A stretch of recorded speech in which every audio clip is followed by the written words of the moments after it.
Tenacious coders, this is Prof G, and buckle up for big learning. We're going to tackle pushy spacers, custom colors, curvy corner radii, and show how to add a background color to your app. We sneak into the SafeArea and learn to stop the SafeArea color bleed quirk, all with a layer of ZStack, opacity, and gradient goodness. It's a veritable buffet of app design skills, tips, and tricks. Let's learn. This video is part of my 0 to Full Stack SwiftUI course, so let's learn big. This is where we left off at the end of our previous lesson, and we've been working with VStacks, HStacks, and frames, and various methods to align and orient items in our views. Now, there are also ways to push views out so that they can touch the ends of their enclosing view. This would be useful if we wanted the buttons along the bottom of the screen and the text along the top of the screen. Well, friends, let me introduce you to the spacer view. Just after the text view code and before the start of the HStack, I'm going to type in spacer with a capital S and empty parens after it, and we'll see that this spacer takes up a maximum amount of space to push the text to the top and the buttons to the bottom of the device. Nice! Now a quick aside, on this device, which is an iPhone 13 Pro, you might notice that we didn't reach the very top or the bottom. That's because Apple uses what's called a safe area by default. Now on a device like the iPhone 13 Pro, the safe area runs from just below the sensor housing, sometimes called the notch, and just above the space at the bottom that would be obscured if you're on an iPhone that has a curved screen. Now just to show you, if I switch the preview to the iPhone SE 3rd generation, this device doesn't have a curved screen and it doesn't have a notch. So the screen corners are rectangles. You see there's no safe area at the bottom, so the buttons touch the very bottom. Now the gap that we have at the top is because we have some padding around our frame, but there's also a bit of space for what's called the status bar in the iPhone. That's where you display things like time indicators for signal strength, Wi-Fi, and battery life. Now I think the HStack that encloses the buttons is too close to the bottom of the device, so I'm just going to add a padding modifier to the end of the HStack. That gives me a nice little button gap. Looks much better. And I'd also like the buttons to be spread out. So what I'm going to do is I'm going to add a spacer in between the two buttons inside of the HStack. And look at that, the buttons move to the edges. So the padding around the HStack looks much better than when it was removed. Now here's something for you to think about. If you wanted to move the text so that it was down in the middle of the screen, what could you do? So what you want to do is you want to make a modification so that you go from what you're currently looking at to something like this over here. Pause. Give it a shot, I bet you know how to solve it. And let's compare answers. Well, we just learned about spacer. Could we put another spacer in there? Yes, we can. Just above the text inside of the VStack. Let's do that now. And we see the text slides down to the middle. Looking good. Now check this out. If we want the text to be 1/3 of the way down from the top, we could add a third spacer below the text. And now we have one spacer on the top and two on the bottom. And what happens is the spacers divide up the available space to occupy the amount of free space on the view. So we have 3 spacers. Each one takes up 1/3 of the space available. 1/3 on the top, 2/3 for the 2 spacers on the bottom. And if we had a 4th spacer below the 2 below the text is now in the top quarter of the screen. And this would resize to any device, placing the text roughly where you want it to be relative to the size available. So these spacers are really pushy. They work vertically and horizontally, and they push views around, taking up as much space as possible, but that's pushy in a good way. Now let's talk about colors, and we'll start by pointing out a quirk in SwiftUI and how color bleeds into the navigation area, and I'll offer some advice on how to fix this if you'd like. But before doing that, I'm going to remove 2 of the spacers that I just added, so I only have one below the text and one above it, and I'm going to switch to an iPhone 13 Pro. Why don't you choose one that has a sensor housing or a notch? And I'm going to add a new text view up top just for demonstration purposes. So after the VStack, I'll enter text parens double quotes, you have skills. And then below that, I'll add modifiers .font type .large title and .font weight of type .black. And black probably is a bad name choice by Apple because it implies a color, and it's not here. We're just talking about the maximum font thickness, and that's called black. So for example, it's semi-bold, bold, heavy, and black is the thickest font. And for example, on the next line, I'll set my .foreground color to .white. So we've got a white colored font, which we don't see on the white background. We'll see it in a bit with the black thickness. But now for the quirk. Watch what happens to the area up here by the sensor housing or the notch when I set the dot background to, how about .purple? And this is what I mean by the color bleeding through. It doesn't just surround the text frame, it bleeds right into the notch in the status bar. Now we could overwrite the notch area with different colors, but that's more of an advanced topic. But I think what folks are going to want to do most of the time is just stop this background from spilling into the safe area. And there are a few ways to do this. And before I show the technique, I'll add some padding before the background color to add some purple padding around the text. We still get the bleed through. Now, one way to stop this is to add a very small amount of padding. So here I'll add 1 point of padding. And hey, we see the color doesn't bleed into the safe area. And by the way, you can't unfortunately set padding to 0. The color still bleeds through. But sometimes you don't even want 1 point of padding. So another technique is to add a corner radius of 0. Let me show you. First, I'm going to delete this 1 point of padding, and then I'll add the cornerRadius modifier with .cornerRadius. Now notice the description and code completion. Clips this view to its bounding frame with the specified corner radius. Well, what's the corner radius? From high school geometry, the radius is half the diameter, but more importantly, in Swift design, the radius is the number of points it takes to make a 90-degree turn. So let's try this out. Here's 30, a very noticeable curve, but even more noteworthy, once the corner radius modifier is on, the bleeding into the safe area stops. Oh, well, let's try a corner radius of 15, a more subtle curve. And here's a tip from Prof G. Put in a corner radius of 0, and you get no curve, but no bleeding into the safe area. Quirky iOS behavior? Corrected. Comment the corner radius out, and you see the color bleed into the safe area resumes. So feel free to experiment with this. Now you've got full control over the safe area, and you're ready to stay safe, Swifter. And I'll set the corner radius to 15 for the remainder of this lesson. Now let's talk colors. Well, we know the SwiftUI has built-in colors that we can access with dot notation, and these are great, but sometimes you want something that Swift can't offer. For example, let's say you want a nice sky blue for a weather app. Well, Swift has dot blue, indigo, teal, but none of these really cuts it, and there's no light blue or sky blue.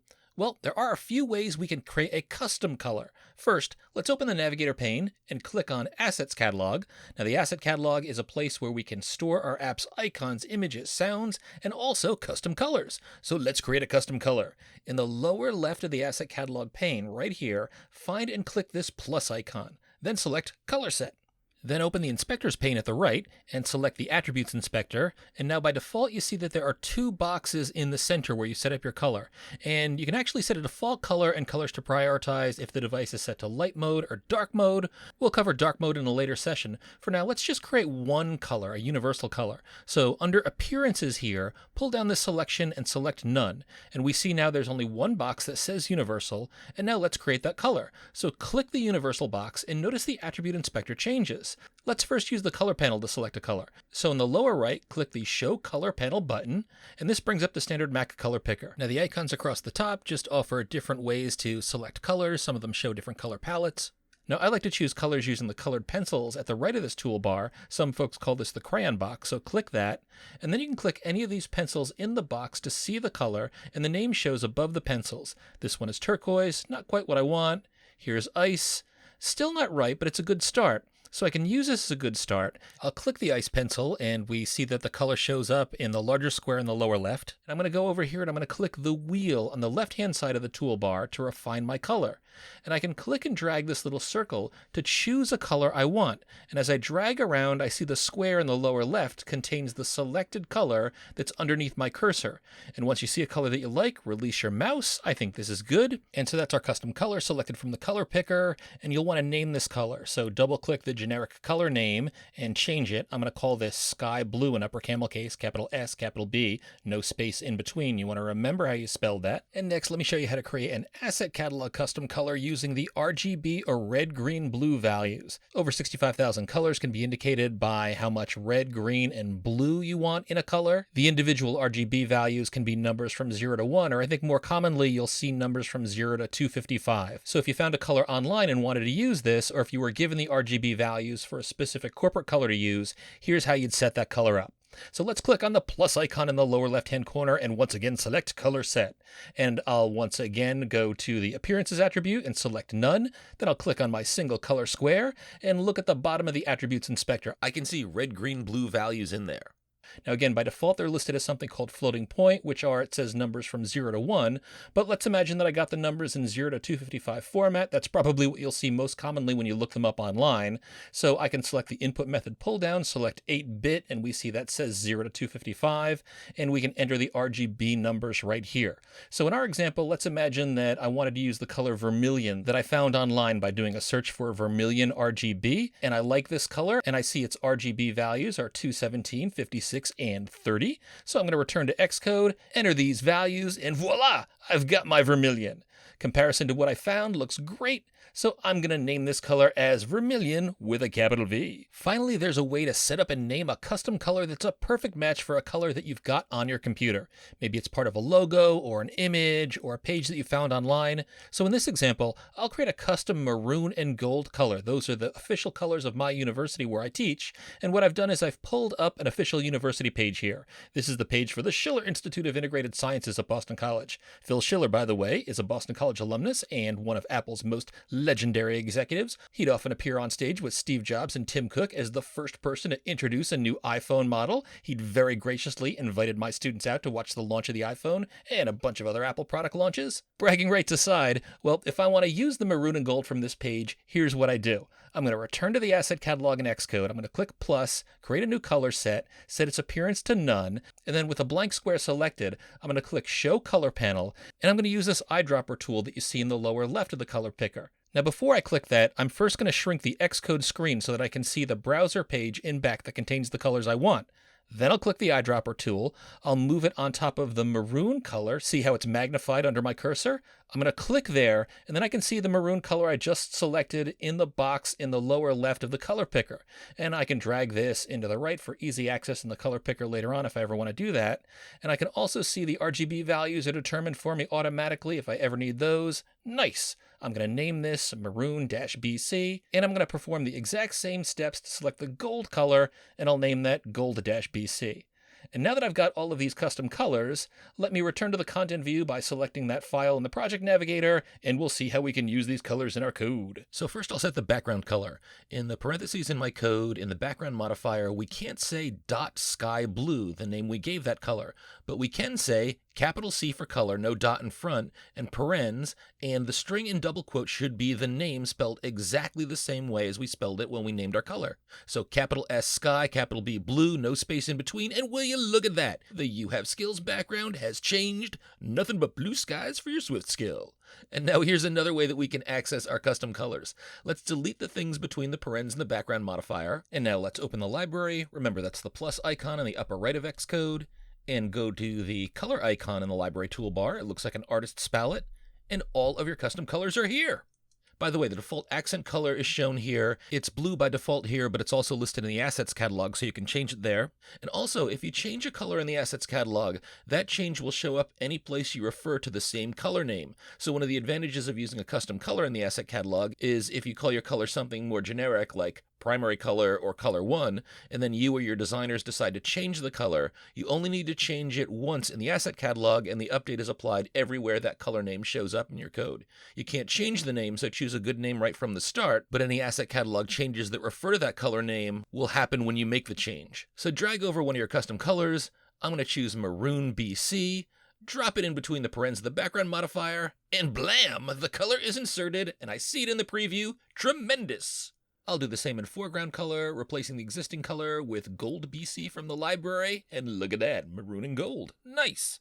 I'm also going to comment out the border modifiers that I'm using on the text view and the HStack that surrounds the buttons. Those were just for demonstration purposes. Also, a quick note on changing the color of items in SwiftUI. The term background applies to items that aren't interactive. So if I apply the background modifier to the HStack here, and then set this color to the custom color Vermilion that we just created in the asset catalog, the entire background of the HStack is changed. But if I replace background with the modifier tint, then that changes the tint of interactive items that are inside of this HStack view. So since buttons are interactive, you can press them, their tint color changes. This will also change the tint color of other interactive views like the switch control, and we'll introduce more controls later on in this course. But be aware the background modifier is pretty much for static items like background views, while tint is used to color interactive items that the user touches. Now I don't really want to change the tint here, so I'm going to delete that, and I'm going to scroll up to the top, and I'll demonstrate how you can set the background of the entire screen. Now, there are a bunch of ways that you can color the background of a screen in SwiftUI, but I'll show you what it seems most folks think is a way you'll usually want to do this. And this allows us to introduce the concept of the ZStack. Now, we mentioned when we first saw this term that while VStacks stack views vertically and HStacks stack views horizontally, the ZStack stacks views one on top of another. Now, the first view listed in a ZStack is at the bottom, so if we put a color in the back of the ZStack or list it first and put everything else on top of it, we've effectively colored the screen. So let's try it. I'm going to command click on VStack and then select embed in ZStack. And I'll also fold the VStack code so that I can focus in on the ZStack, and we see the ZStack is outside of everything. Now, colors can also be used as views in SwiftUI. Let me show you. First, know that we can't enter dot and then a legitimate color name like dot yellow here. SwiftUI doesn't know that I want to enter a color here, so it won't let us use the dot notation lookup predefined values feature. Also note that views all start with capital letters. Capital Z ZStack, capital V VStack, capital T text, capital S spacer, HStack, and button are also capitalized. Well, if I want to enter a color as a view, I can enter capital C color and then dot, and then since Xcode now knows that I want a color in here, I can use dot notation to find any of the SwiftUI predefined colors. So if I say dot yellow, my background becomes this Swift standard mustard yellow. Well, all right. Now we're seeing this color everywhere except for the safe area. The color isn't in the top of the screen, that's where the status bar is. It also won't overwrite the home indicator, that's the horizontal swipe line at the bottom of iPhones that don't have a home button. Now what if we want the color to go into the safe area? Sometimes we want that. We'll just add this modifier to color, .ignoreSafeArea with parens after it. And this puts the background behind everything, even behind the icon text and indicators that would be in the status view. Nice! Now just to show you, you could cut ignoreSafeArea out from under color and instead put that modifier underneath the ZStack, but this would be bad. Take a look. Since it tells everything inside the ZStack to ignore the safe area, we see that the views at the top and the bottom are pushed into the safe area. Not what we want. So I'll undo that and keep ignoreSafeArea underneath the color. Now I'll also show you a quick hack to tweak the background color. If you like the color of your background, but you think it would look better if it were washed out a bit, you can hack this quickly with the Opacity Modifier, .opacity right after the color name. This sets the transparency of a view, and when applied to a color background, it makes the color seem softer or whiter. Now, opacity value of 1 is fully opaque, so you don't see any change. A value of 0 is fully transparent, meaning it's invisible. But if I pass in 0.5 in between parens, I see the color becomes muted, it's not as garish as the original yellow. Cool. But be careful with opacity, because if there's something behind the color, then that color will bleed through. For example, let's see how it looks if you've got a light foreground color that's on a dark background color. That's what we've got with the "you have skills" text in the text view. So if I set the opacity of the foreground color, that's the gold BC color here, with dot opacity passing in 0.5, instead of fading, it becomes darker. And how come? Well, maroon is in the background. So 50% of what I see in the foreground color is leaking in from the background because I have opacity set to 0.5. So be aware that when you use opacity, sometimes that's the look you want. I'm going to remove opacity on the gold color and go back to normal. Now here's some more cool stuff. In addition to using color as a view, you can instead create a rectangle, capital R with parens after it, then set the .fill modifier after that, passing in any color you want to use between parens. Now since the rectangle is the first item in a ZStack, and we don't have any frame on the rectangle, it pushes out to the available space in the ZStack, which in this case is the entire screen. Add a .fill modifier to the rectangle, and you can pass in a color. I'll pass in the same .yellow here. Now this gives you the same effect as color used as a view, but there might be some circumstances where you want to use a filled rectangle rather than just a color view. For example, iOS 16 introduced a simpler .gradient modifier. For some reason, Apple hasn't implemented this yet on color views. They might at some point, but watch what happens if I put .gradient behind the .yellow color. Now notice the difference in the corners. The color at the top of the fill is lighter than the color at the bottom of the fill. That's the gradient. A gradient is a transition from one color to another, and this simple gradient, just .gradient, is Apple's default for setting a very subtle shading of color that in many cases will give your app just a smidge more of that professional edge. Now if the gradient was tough to see, it's more pronounced if we use a color like black. So I'm going to change yellow to black and see how the top is more gray than the bottom, which is completely black. And we can compare this with true black. If we delete the gradient modifier, see the whole screen is true black, and then if we put the gradient modifier after black again, I can see the gray color at the top. Cool. And what's nice about this new simpler gradient is that you can use it on any color, including custom colors. You don't need to state specific colors to transition between. So for example, if I change my rectangle fill color to capital C color, and in parens I pass in the string sky blue, that color that we created earlier, then add the .gradient modifier after that, look closely and you can see that the gradient has a lighter color toward the top and a full color at the bottom. Very neat. Now just to show you, you can also create more complex gradients. That ability has always been in iOS. So let's look at some examples of those. And just so that you can see the code better, I'm going to put the parentheses, the fill modifier, on separate lines and have a blank line in between. That's where I'll enter this more complex gradient code, and it's totally okay to format your code like this for readability if you'd like. So I'm going to pass in a more complex gradient where I select the colors to transition between. So I'm going to type a capital G gradient between those fill parameters. Notice code completion. I'm going to select the option with colors, and look at code completion. It says it creates a gradient from an array of colors, and we see square brackets with color inside.